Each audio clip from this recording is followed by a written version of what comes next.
I'm sure they know we don't like them. They know they don't like us. You can dislike the Chiefs. Y'all know who to show. Who to show. Let's go. Go ahead. You can disrespect the Chiefs. Don't let them disrespect you in your house, man. Yeah!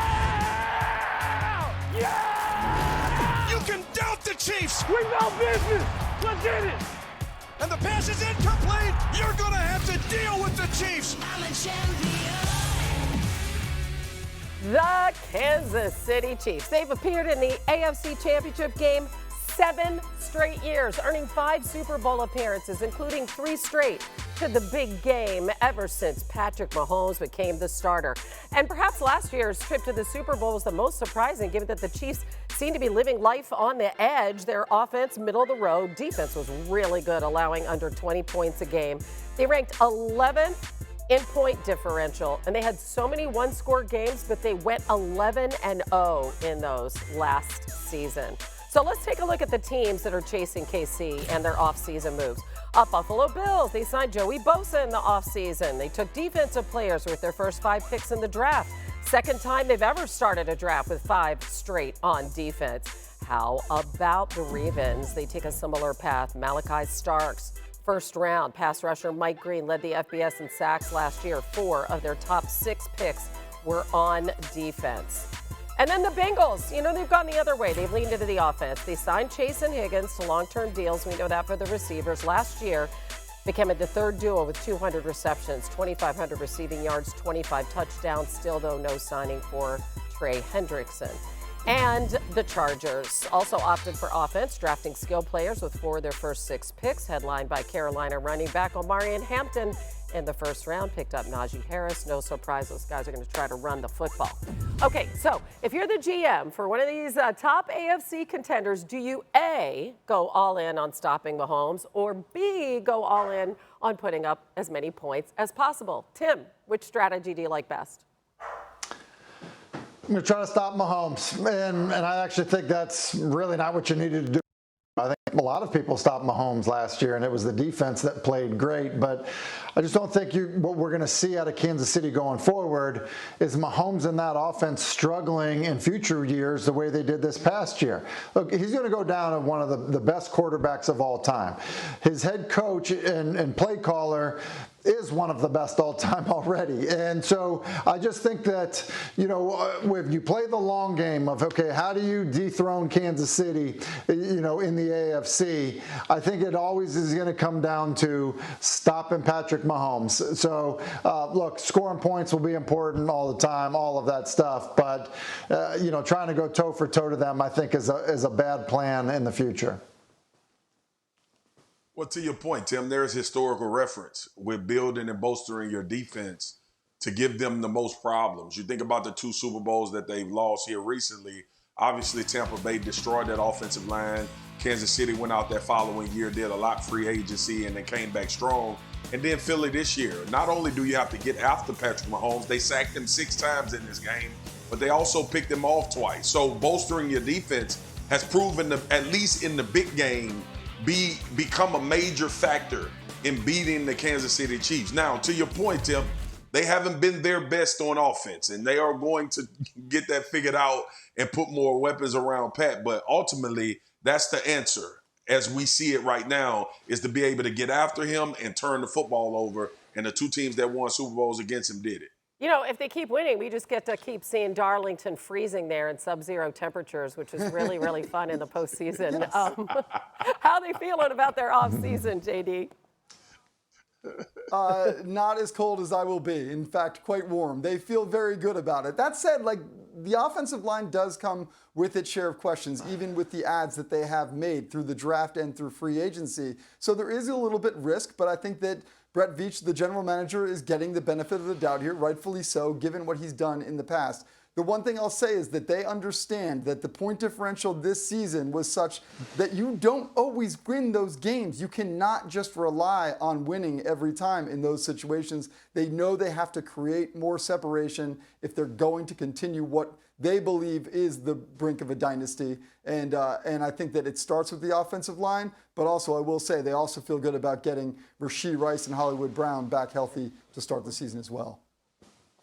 And Jeff, there you go. Obviously, we know it starts with protection, right? And we've seen Patrick Mahomes overcome a lot of things, but we can't ask him to do that for the duration of his career. So now it's about putting weapons around him. Now it's about guys you can get the ball out of your hand. That was Rishi Rice's strength. They could get him the football, and he was a big run after the catch guy. So I expect, to your point, to give Veach that credit in what he's done to continue to promote the weapons outside of Pat. Look, 5-0 against the Ravens and the Bills combined in the playoffs. Packers wide receiver Christian Watson has provided a positive update on his rehab from that torn ACL he suffered in Week 18. There's no timetable for his return yet, but he hasn't had any setbacks and addressed his progress earlier this week. Recovery is going really well. I'm in a really good spot here. Just keeping the mentality there. Keep just working. I got a couple more months ahead of me, but I'm attacking it every day. I'm in a really good spot. Okay, so let's stay there with what's on trend around the NFL. I'm going to give you a stat, and our fine experts will tell us if that continues. With the Packers, that wide receiver room, they need some help. Green Bay wideouts had 25 drops last year, 6 more than the next closest team. They also ranked outside the top 20 in reception percentage and receptions overall. So, Tim, did they have the right pieces this offseason to break that trend? I actually think they do. Part of it is, struggled a little bit. A lot of that was due to injury. That's what we're talking about with Christian Watson. And I also think that it's why they went receiver in the first round of the draft this year. I think they have a lot of speed. I referenced it earlier talking about Jacksonville, their desire to get speed, explosive plays. I think Green Bay has it. They have a quarterback that has a skill set that fits playing with a bunch of speed on the perimeter. I think they're going to be in a much better spot than they were a year ago. Yeah, Golden, the first wide receiver the Packers took in the first round since 2002. All right, on to the Colts. They took Penn State tight end Tyler Warren with that 14th overall pick. His head coach Shane Steichen calls him a guy who can catch, can run, can do it all. He even joked that, he might even play him on defense. And their longtime scout, Chad Henry, told ESPN just how easy that pick was. Here's his quote. He's highly intelligent. To use him that way, the Penn State used him in the spots they line him up. You could see the former quarterback in him. And when he came into our room at the Combine, he sounded like a coach. There's not a lot you can't do. He's what I would call a unicorn. Goodness gracious, I saw him up close, Marcus. I felt like he played every single play against Notre Dame. What could he mean for Anthony Richardson or Daniel Jones? Yeah, I think tight ends overall add an ease of travel for quarterbacks. They build a rapport and a trust, and they work parts of the field where it's usually difficult. But you also can find those matchups on safeties and linebackers, especially with a big body like Tyler Warren, who's really good after the catch. My comp for him was George Kittle, because I like the physicality in which he plays with, but also can be a finesse wide receiving, find open spots. I think for Anthony Richardson, in a critical year when the Indianapolis Colts are trying to figure out if we really do have a franchise quarterback that we can go into the future with, you add him a weapon that can take some of the pressure away from him, always having to push the ball down the field. And I would love to hear Tim on this, because when he came out of college, everybody talked about the arm and the deep ball, and they were so enamored with his physicality and his ability to push the ball down the field. Well, I know this as a defender playing in the NFL. If you can't throw intermediate routes, if you can't make defenses pay for being in zones and finding spots to put the football, which Tyler Warren will help Anthony Richardson in that regard, it's going to be very difficult for you to play this game a long time at the QB position. So I think this was about helping him increase his game, but more importantly, giving him some outs when he finds a favorable matchup. Yeah, listen, he's an amazing prospect at the tight end position. Anything you can do to help your quarterback who's struggling to pass the football, because Marcus, you're exactly right. Like in the National Football League, if you cannot prove that you can play from inside the pocket, you can't be successful. It's that simple. And you certainly can't be successful consistently or over time, which is why they find themselves in the situation where, look, they brought in competition for a guy was just drafted 3 years ago. Just think of it this way. Like, could you imagine if a year from now we're talking about there's competition for Drake May, there's competition for Caleb Williams, there's competition for Jaden Daniels. Like, I think the situation they are in there in Indianapolis, they basically have already acknowledged he's not ready to do this as a passer. He's not. And that's why Daniel Jones is here. And so, listen, Tyler Warren's going to help somebody. It's just a matter of which quarterback it actually is. And that's it, Tim. Like, they don't fully believe in you. So they go out and get Daniel Jones. He needs to take it as a challenge. But more importantly than taking it as a challenge, it's always, for me, how do you perform consistently over time?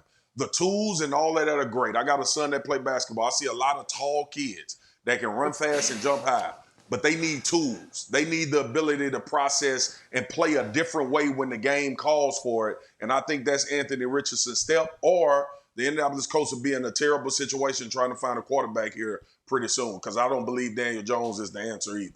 By the way, Riley Leonard is also in the quarterback room. Just saying. Yeah, I hear you, Hannah. Riley Leonard threw 4 passes in his career. They went to the national championship, Swaggo. All right.